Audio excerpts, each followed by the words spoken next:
ভারত আমাদের সীমান্তে যেভাবে মানুষ মারে পৃথিবীর ইতিহাসে কোনো নজির নেই।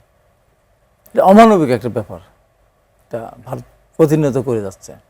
এখন আমাদের দেশের সব কিছু মিলে আমরা তো শান্তিপূর্ণ সহাবস্থান চাই। ভারত আমাদের নিকটতম প্রতিবেশী, কিন্তু আমাদের বন্ধু বলে তো আমার কাছে মনে হয় না।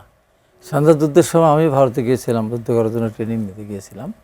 তখন দেখেছি তাদের যে আচরণ, এবং তখন সেই মুহূর্তে এত মনে হয়নি।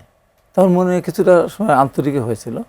এখন হিসাব নিকাশ যখন মিলাচ্ছে তখন দেখছি যে না, আমাদের স্বাধীনতার জন্য ভারতে যাওয়া যেমন প্রয়োজন ছিল সেই সময়ের প্রয়োজনীয়তার কারণে ভারতের তার চেয়ে বেশি প্রয়োজন ছিল পাকিস্তানকে ভাগ করা।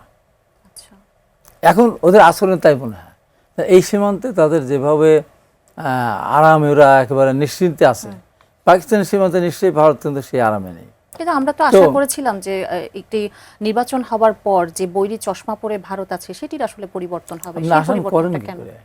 এই দেশের যে ফ্যাসিস্ট সরকার, তার প্রধানমন্ত্রী শুধু না, তার সমস্ত মন্ত্রী পরিষদের সদস্য, তার এমপি, তার নেতারা সবই তো ভারতে, প্রায় অধিকাংশ ভারতে। কেউ হয়তো এদিকে যেতে পেরেছে, সেটা আলাদা কথা, কিন্তু অধিকাংশ সেখানে বসবাস করতেছে।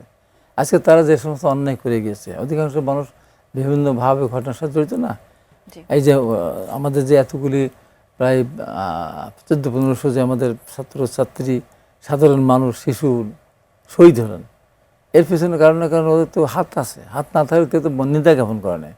যখন আপনার আবু সাইদকে হত্যা করা হলো, যখন ওয়াসিমকে হত্যা করা হলো, ওই তখন কি তাদের পক্ষ থেকে বলেছে যে কাজটা ঠিক হয় না? এই যে একের পর এক শিশু হত্যা হলো, হেলিকপ্টার গান সামনে গুলি করা হলো, বাসার ভেতর থেকে মারা গেল, তখন কে যে বুদ্ধিজীবী এমপি মন্ত্রীকে বলেছে যে কাজটা ঠিক হচ্ছে না, বন্ধ করা উচিত? করে নেই। এই কারণে এটাকে সমর্থন করেছে তারা। তো সমস্ত লোকগুলো আজকে ভারতে, তারা আরাম এখন ঘুরতেছে, ফিরতেছে, খাচ্ছে, সবই তারা করতেছে। সেই দেশে, সেই দেশ এই একটা মানে ফ্যাসিস্ট সরকারকে যখন জায়গা দেয়, থাকতে দেয়, তখন সেই দেশ আমাদের সরকারের সাথে কি বিরূপ আচরণ করবে, এটি তো স্বাভাবিক। আমরা তো তাদের কাছ থেকে এটা আশা করতে পারি না।